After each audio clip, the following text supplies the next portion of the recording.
अंदर वाले रथ को पीछे मोड़ दिया था। 17 बार पकड़कर हमने गौरी जिंदा छोड़ दिया। जहां आन पर तत्पर रहती वीर पदमनी जौहर को भी मां का मान शिवाजी देते, बैरी पत्नी गौहर को भी। हमने सागर की छाती पर अपने पत्थर तैराए थे। हमने रावण के घर जाकर अपने पौरुष दिखलाए थे। मेरे राम धनुष के आगे सागर को हटते देखा है। सीता के सतीत्व के आगे धरती को फटते देखा है। हम इतिहास बदलने बैठे तो भूगोल बदल जाता था और हमारा श्याम कन्हैया नागों के फन पर गाता था इन्हीं पंक्तियों के साथ ललित राणा। बहुत बहुत धन्यवाद।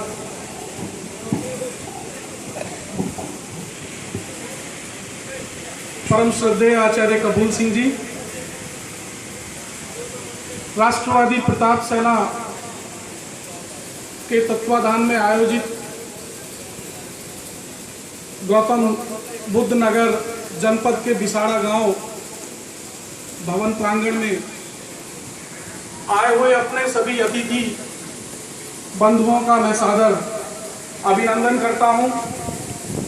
हमारे संगठन के वरिष्ठ पदाधिकारीगण और विशेष रूप से हमारे संगठन के राष्ट्रीय संरक्षक आदरणीय, जिस समय देश को लगा वहां की जनता ने आंदोलन किया कि टिहरी डैम नहीं बन पाएगा, अपनी सूझबूझ अपनी पुस्तक के माध्यम से वहां के लोगों को उसका लाभ समझाने के बाद आपके नेतृत्व में वो टिहरी डैम का निर्माण हुआ। आप उस प्रोजेक्ट के सीनियर मैनेजर डायरेक्टर थे। मध्य गंगा कैनाल का निर्माण आपके द्वारा हुआ। 2000 से ज्यादा युवाओं को, सवर्ण समाज के युवाओं को आपने अपनी कलम से नौकरी दी। लेकिन भारत को मैं ये आईना दिखाना चाहता हूं, जो लोग हमारे ऊपर लांछन लगाते हैं कि केवल अगर सवर्ण समाज के लोगों को ब्यूरोक्रेसी से, प्रशासन से अगर हम निकाल दें तो यह देश 6 महीने भी चल नहीं सकता है। आज ऐसी शख्सियत जिन्होंने एक दिन में 5-5 करोड़ के चेक साइन किए हो, उन्होंने अपनी सैलरी को भी युवाओं पर खर्च करा हो, अपना निजी भवन अपनी पूरी आयु में बना नहीं सके हैं। ऐसी प्रतिभाएं हमने अपने समाज से इस देश को दिए और ये देश आज उनके बूते खड़ा है। और आज इस आयु में इस समाज के सम्मान के लिए, इस समाज के उत्थान के लिए रात और दिन हमारे साथ पूरे पश्चिम उत्तर प्रदेश का आप दौरा कर रहे हैं। आज बिसाड़ा की इस भूमि पर मैं आपका सागा 84 की तरफ से हृदय से हार्दिक अभिनंदन करता हूं और ये वादा आपको करता हूं क्षेत्र की जनता की तरफ से कि आप इस आयु में जो श्रम, जो त्याग हमारे लिए कर रहे हैं, हम आपके सपनों को साकार करने तक रुकेंगे नहीं। दुनिया की कोई ताकत, दुनिया का कोई धन हमें झुका नहीं पाएगा, हमें रोक नहीं पाएगा। हम उस सपने को ऊंचाई तक पहुंचा कर रहेंगे। आज मैं आपके बीच में, भूमेश शर्मा जी हमारे बीच में हैं।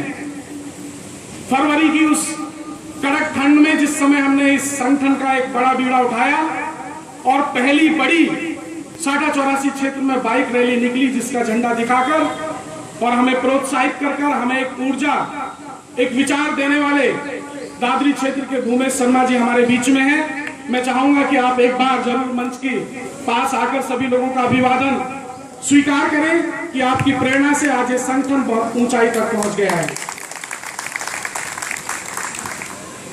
बंधुओं, आचार्य कपूर सिंह जी ने काफी विस्तार से संगठन के बारे में आपको बताया। हालांकि मेरे उद्बोधन के बाद मैं संचालक महोदय से निवेदन करूंगा और आपसे भी गुजारिश करूंगा कि हमारे राष्ट्रीय महासचिव आदरणीय डॉक्टर सेवक सिंह जी मंचासीन हैं और एक अनुरोध पर मात्र 1 सप्ताह में उन्होंने 2 कविताओं की रचना की। आप एक रचना मैं चाहूंगा इस मंच के माध्यम से आप जरूर सुनकर जाएं, और मुझे लगता है कि अगर वो लिखना शुरू करते तो इस राष्ट्र के ऐतिहासिक कवि बन सकते थे। रात और दिन वो इस संगठन को बढ़ाने में हमारा सहयोग कर रहे हैं, साथ चल रहे हैं, उनका मार्गदर्शन हमें मिल रहा है। राष्ट्रवादी प्रताप सेना का बीजारोपण एक सामाजिक संगठन के रूप में हुआ। हम लोग अपने महापुरुषों की जयंतियां मनाने के कार्यक्रम से शुरुआत करते हुए, क्योंकि इस देश की राजनीति ने, इस देश की सरकारों ने उन महापुरुषों को अलग करने का काम किया जिन्होंने वास्तविक बलिदान इस देश के लिए किया, और वोट बैंक की राजनीति में ऐसे लोगों को इस देश में महापुरुष बनाकर स्थापित करने में पूर्ववर्ती सरकारें और वर्तमान केंद्रीय सरकार और प्रदेश सरकारें लगी हुई है, जिन्होंने वास्तव में एक सुई की नोक बराबर भी इस राष्ट्र के लिए कोई बलिदान नहीं किया। आचार्य कपूर सिंह जी ने डॉक्टर भीमराव अंबेडकर और काशीराम जी का वृत्तांत आपके बीच में रखा।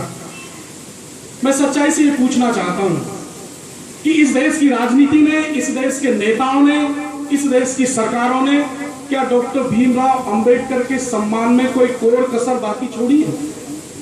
क्या वास्तव में इस देश के सारे महापुरुषों की प्रतिमाएं एक तरफ और डॉक्टर भीमराव अंबेडकर की प्रतिमाएं एक तरफ काउंट कराए जाएं तो भी 100 गुना ज्यादा लग चुकी हैं? क्या यह सच्चाई नहीं है?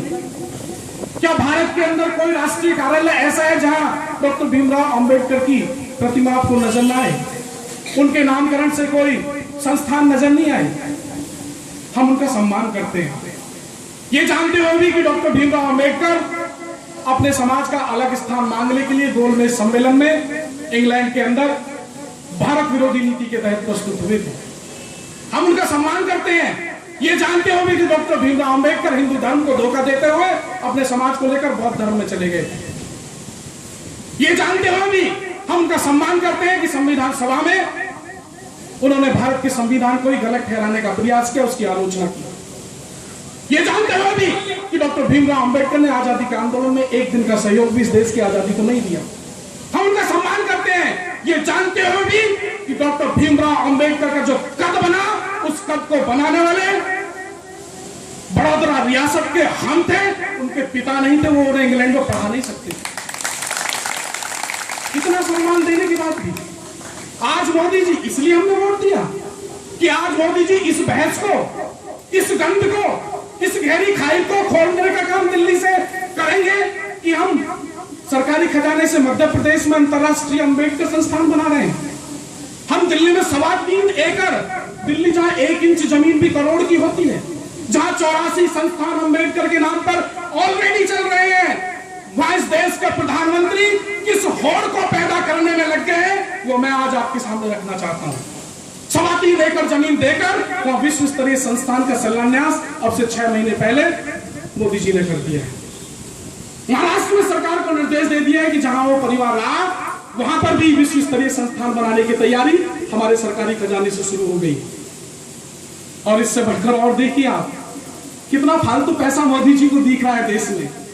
ये जो हम और आप मेहनत की कमाई से रोज टैक्स, वैट और दुनिया भर का किस तरह से हम चुका रहे हैं, और ये सरकारें कैसे उसकी अपनी बपौती समझ रहे हैं सरकारी खजाने को। इंग्लैंड में जहां अंबेडकर जी किराए का मकान लेकर रहे, उस किराए के मकान को खरीदकर वहां विश्व स्तरीय संस्थान बनाने के लिए जो सरकारी खजाने से पैसा निकल कर जाएगा, उस पर आपका हक है या मोदी जी का हक है? मैं आपसे पूछना चाहता हूं। और अगर इतने ही महापुरुषों को सम्मान देने वाले बनते हो तो बंद कर दीजिए पहले विकास के कामों को, पहले इसी होड़ में आ जाइए और 1000 महापुरुषों की लिस्ट मोदी जी को मैं कल सौंपता हूं दिल्ली में, और ऐसे लोगों की सौंपता हूं जो 1000 गुना अम्बेडकर से महान थे। आप उनको भी सम्मान दे दीजिए। मैं मानता हूं अगर इसी होड़ में खजाना लुटाना है तो इसी होड़ में पहले आ जाइए, 10-20 साल के लिए विकास रोक दीजिए। 1000 महापुरुष उनसे महान जिन्होंने अपनी गर्दन अपना सर्वोच्च न्यौछावर कर दिया, लेकिन नहीं, केवल एक वर्ग दिख रहा है, एक वर्ग की वोट दिख रही है। ये घिनौनी राजनीति से तो पहले ही हम परेशान थे, उससे भी ज्यादा घिनौनी राजनीति लेकर मोदी जी इस देश में खड़े हो गए। क्या इस देश में जो 2014 का चुनाव हुआ वो हिंदुत्व के नाम पर नहीं हुआ? कलेजा पर हाथ रख के हिंदुस्तान का कोई भी हिंदू एक बार कह दे कि मैंने विकास पर वोट डाली थी। 100% लोग ये कहेंगे मैंने हिंदुत्व के नाम पर वोट डाली थी। मैंने इसलिए वोट डाली थी कि मेरा कोई भी जाबाज सैनिक मोदी की सरकार बनने के बाद तिरंगा में लिपट कर मेरे घर को नहीं आएगा। यह परंपरा बंद होगी, टूटेगी। लेकिन आज मोदी जी की शपथ लेने के बाद कांग्रेस में भी इतना बुरा हाल कश्मीर की सीमाओं पर नहीं हुआ था। इतने लगातार सैनिक हमारे तिरंगे में लिपट कर नहीं आ रहे थे जितने मोदी सरकार की वजह से आ रहे हैं। क्या जरूरत थी हमें सरकार बनाने की जम्मू कश्मीर में, ऐसे आदमी के साथ जिसने सन 90 में धोखा दिया इस देश को, अपनी बेटी को छुपाकर और हमारे खूंखार आतंकवादियों को निकलवाने का काम किया। उस देशद्रोही जो हमारे शहीदों को आतंकवादी कहता रहा हो, जो अलगाववादियों का हमेशा संरक्षण देता रहा हो, क्या मजबूरी रही। और आज हर रोज वहां, अब तक तो पाकिस्तान जिंदाबाद हो रहा था, लेकिन पिछले 2 महीने से तो हर जुम्मे की नमाज के बाद IS जिंदाबाद के नारे लग रहे हैं। मोदी समर्थित सरकार की पुलिस उनको संरक्षण दे रही है, एक पर भी रासू का तामील करने का काम नहीं किया। जिस समय हमारे सैनिक को शहादत मिली, कश्मीर के अलगाववादी ने मरे हुए आतंकवादी को शहीद बताया और हमारे शहीद को आतंकवादी कह दिया। भारत की नागरिकता, भारत का पूरा मीडिया चिल्ला चिल्लाकर इस बात को कह रहा था कि आखिर क्या मजबूरी है मोदी की कि उस अलगाववादी नेता के खिलाफ कार्रवाई नहीं की जा रही, रासू का तामील नहीं की जा रही। क्या इसलिए मोदी जी को हमने वोट दिया था कि आप केवल एक वर्ग विशेष के बच्चों को हायर एजुकेशन में लोन लेने के बाद उनकी ब्याज आप भरेंगे, हिंदुओं के बच्चों की ब्याज नहीं भरेंगे? क्या इसलिए मोदी जी को आप लाए थे? आज लेटर स्कूलों में आ रहे, टीवी पर आप ऐड देख रहे हैं, कक्षा 10 तक के बच्चों को जिनके माँ बाप की 1 लाख तक की आय है, केवल अल्पसंख्यक मुस्लिम बच्चों के लिए, मुस्लिम परिवारों के लिए, उनके बच्चों के फीस की प्रतिपूर्ति केंद्र सरकार करेगी, लेकिन हिंदू के गरीब बच्चों की नहीं करेगी। क्या इसलिए आपने वोट दी थी कि भारत के खजाने से हाजियों के लिए मक्का मदीना में सुविधा युक्त फ्लैट बनाए जाएंगे? क्या इसलिए हमने वोट दी थी कि भारत के किसानों की दुर्दशा पर काम नहीं होगा, भारत के लिए कोई कृषि नीति तैयार नहीं होगी, कृषि को उद्योग का दर्जा नहीं मिलेगा? सपा और बसपा की तो हम बात ही क्यों करें? ये तो 4-4 बार पूरा देश, पूरा आम जन जान चुका है कि ये तो इस देश की, इस प्रदेश की हितैषी हो ही नहीं सकती। चूंकि प्रदेश में कोई विकल्प नहीं है, चूंकि प्रदेश में कोई विकल्प नहीं था, इसलिए जब 2007 में हम सपा को भगा रहे थे, हमें संकल्प खा रहे थे कि इसको आने नहीं देंगे, लेकिन हमने इसका इलाज बसपा समझा। हम लोग बसपा को लाने वाले, आज हाई कास्ट के लोग यहां बैठे हैं, केवल 19 विधायक उस वर्ग के बसपा की कुल कैबिनेट में थे 206 में से, लेकिन बसपा जब आई उसने आपके स्वाभिमान के साथ जो खिलवाड़ किया, सीधे सीधे थानों से लेकर और कलेक्ट्रेट तक जो गुंडा नाच हमने देखा, हमारे बुजुर्ग लोगों के साथ हरिजन एक्ट के माध्यम से किस तरह से थाना एक 20 वर्ष का उस वर्ग विशेष का युवक खींच कर ले गया और यहां ये शब्द बोलेंगे थाने के अंदर कि पंडित जी ठाकुर साहब कभी चमार से पिटे हो? नहीं, कि आज पिटोगे। गोली भरी हमला की, और ये एक जिले का नहीं, ये तांडव पूरे उत्तर प्रदेश में चला। ठाकुर जयवीर सिंह के पास आचार्य जी भी गए थे, 84 लोगों पर एक सप्ताह में हरिजन एक्ट तामील हुई थी। जराना कांड आपने सुना होगा, किस तरह से हमारी बेटी के साथ बलात्कार किया गया, उसको मार दिया गया, और वो जयवीर सिंह अपना टिकट और कुर्सी बचाने के लिए मायावती के माध्यम से 2.5 लाख रुपए लेकर उस बेटी के बाप को पटाने में लग गए, उसकी आवाज को बंद करने में लग गए। मानवेंद्र चौहान आज इस मंच पर बैठे हैं, इस तरह से इन युवाओं ने पूरा आंदोलन वहां खड़ा किया और इन पर मुकदमे लगवा दिए गए। ये हमारे प्रतिनिधि हैं, ये हमारा प्रतिनिधित्व कर रहे हैं। आज केंद्र में जो 4 अगस्त को बिल पास हुआ है, जिसकी आचार्य जी ने यहां सर आपके बीच में रखा, मैं आपसे पूछना चाहता हूं कि क्या इस देश में हरिजन एक्ट का, वर्तमान हरिजन एक्ट का दुरुपयोग नहीं चल रहा है? पिछली सरकार में हमारे मान सम्मान से था, और आज की सरकार में चूंकि 90% थानों पर एक वर्ग विशेष के थानाध्यक्ष हैं, और हरिजन एक्ट जो सवर्ण समाज के लोगों पर लग रही है उसकी कीमत 2.5 लाख से 3 लाख रुपए पहुंच गई है। एनटीपीसी में तो 15 लाख पहुंच गई थी। और वो ये कह रहे हैं यादव समाज के थानाध्यक्ष कि यार पिछली सरकार में जितनी हरिजन एक्ट आ रही थी इतनी नहीं आ रही, हरिजन एक्ट भी आती रहे तो बात बहुत बढ़िया बनती रहेगी कि ठाकुर साहब को मान सम्मान प्यारा, वो जमीन बेच के लाएगा लेकिन पैसा लाएगा और इसे बंटवाएगा। हमने 4 जून 2010 को धरना प्रदर्शन जनता मंत्र पर दिया था। महामहिम राष्ट्रपति प्रतिभा देवी पाटिल को हमने ज्ञापन देकर यह मांग की थी कि अगर 95% हरिजन एक्ट जिन लोगों पर तामील की गई है, खासकर उत्तर भारत के 2 राज्यों में उत्तर प्रदेश और बिहार के अंदर, और उसमें से 98% लोग कोर्ट के द्वारा निर्दोष साबित होकर घर लौट रहे हैं, इसका मतलब भारत की सरकार को, भारत के राजनीतिक दलों को यह मान लेना चाहिए कि यह एक्ट द्वेष की भावना से लगाया जा रहा है, एक समाज विशेष के सम्मान को ठेस पहुंचाने के लिए लगाया जा रहा है।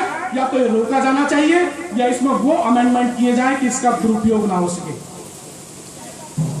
उस आयोग का गठन तो हो नहीं पाया। उस ज्ञापन पर विचार तो इस देश की सरकार ने किया नहीं। उसके बदले में मोदी सरकार में जो थावर चंद जाटव, जिसको सामाजिक न्याय मंत्री बनाया गया, मैं पूछना चाहता हूं आपसे, दलित समाज में वाल्मीकि वर्ग भी है, खटीक भी है, कोरी भी है, धोबी भी है, वो तमाम वर्ग जिन्होंने वास्तव में एक लाइन में लगकर मोदी जी को बिना मांगे वोट देकर सत्ता परिवर्तन और हिंदुत्व की एक बीजारोपण देने का काम किया, उस वर्ग में से मोदी जी ने सामाजिक न्याय मंत्री बनाना उचित नहीं समझा। लेकिन 13 राज्यों में जिस वर्ग विशेष के लोगों ने केवल हाथी पर मोहर लगाने का काम किया, उसी वर्ग का व्यक्ति हमारे ऊपर सामाजिक न्याय मंत्री बनाकर थोप दिया और 8वें दिन उसका बयान आ गया कि यह हरिजन एक्ट लचर है, इससे मेरे समाज के लोगों को न्याय नहीं मिल रहा है, और उसमें अमेंडमेंट लाकर वो 4 अगस्त को लोकसभा में पारित हो गए। और अब जो पारित हुआ है, ये मैं आगाह करता हूं, अगर ये पारित होकर लागू हुआ तो सवर्ण समाज का एक भी आदमी जेल के बाहर नजर नहीं आ सकता है। मैं आह्वान करता हूं इस मंच के माध्यम से भारतीय जनता पार्टी के उन लीडरान को जो उसमें नेतृत्व दे रहे हैं हमारे समाज के माध्यम से, कि या तो मोदी जी से तय करवा दे कि हरिजन और सवर्ण अलग अलग रहेगा, उनको अलग बस्तियां बसा दी जाए मोदी जी के द्वारा, ना संबंध रहेगा, ना पास होंगे, ना विवाद बनेगा। अरे मैं पूछता हूं मोदी जी से, अन्यों की क्या बात करें, उन्हीं की बात कर लें। इस देश में तो पति पत्नी भी साथ साथ बिना लड़े 1 महीने नहीं रह पाते, क्या रह पाते हैं जी? मोदी जी स्वयं आज तक उनकी लड़ाई अब तक समझौता नहीं हुआ है। फिर ये कैसे संभव हो सकता है कि दलित भाई हमारे साथ भी रहेंगे और उनसे हमारा कोई वाद भी नहीं होगा, और वाद होगा तो हम सीधे डासना में फंसेंगे? ये पूरी तैयारी भाजपा ने हमें सौंप दी है। अगर हम भाजपा को वोट देना जानते हैं तो हलक में से छीनना भी जानते और ये साबित कर देंगे। और हमें दावा करते हैं कि अगर ये बिल राज्यसभा में पारित हो गया, इस मंच के माध्यम से कह रहे हैं, अगर ये बिल भाजपा ने राज्यसभा में पारित कर दिया तो कसम राम की खाते कि भाजपा का कोई नेता कितना दबंग और बहादुर क्यों ना कहता हो, हमारे बीच में घुस नहीं पाएगा, चाहे सोचिंदे में आगे आने पाए। वो नेता है तो तैयारी कर लेगी भाजपा से रुकवा दे उस बिल को राज्यसभा में पास होने से। और प्रमोशन में जो आरक्षण बिल भाजपा लोकसभा में पास करने जा रही है, जिसको सुप्रीम कोर्ट ने भी आगाह कर दिया कि सबसे खतरनाक बिल है, आप कल्पना करके देखिए। आरक्षण की हार में पहले ही हमने नौकरियां दे दी है, और सवर्ण समाज का कोई व्यक्ति, कोई ब्राह्मण, कोई क्षत्रिय, कोई वैश्य, कितनी प्रतिस्पर्धी, किस तरह से उस डिपार्टमेंट में एक एम्प्लॉय बना, राष्ट्रहित में निष्ठा से उसने काम किया, 20 से 25 साल 30 साल का अनुभव उसके साथ खड़ा है, और प्रमोशन में आरक्षण के बिल के माध्यम से एक लेटर आता है कि आपका जो स्टेनो था, आपको जो फाइल पकड़ा रहा था, वो आपका हेड हो गया है और आप उसके जूनियर बना दिए गए हैं। आप कल्पना करिए, इस देश को बनाने की तरफ जा रही है ये भाजपा या इस देश को मिटाने की तरफ जा रही है भाजपा?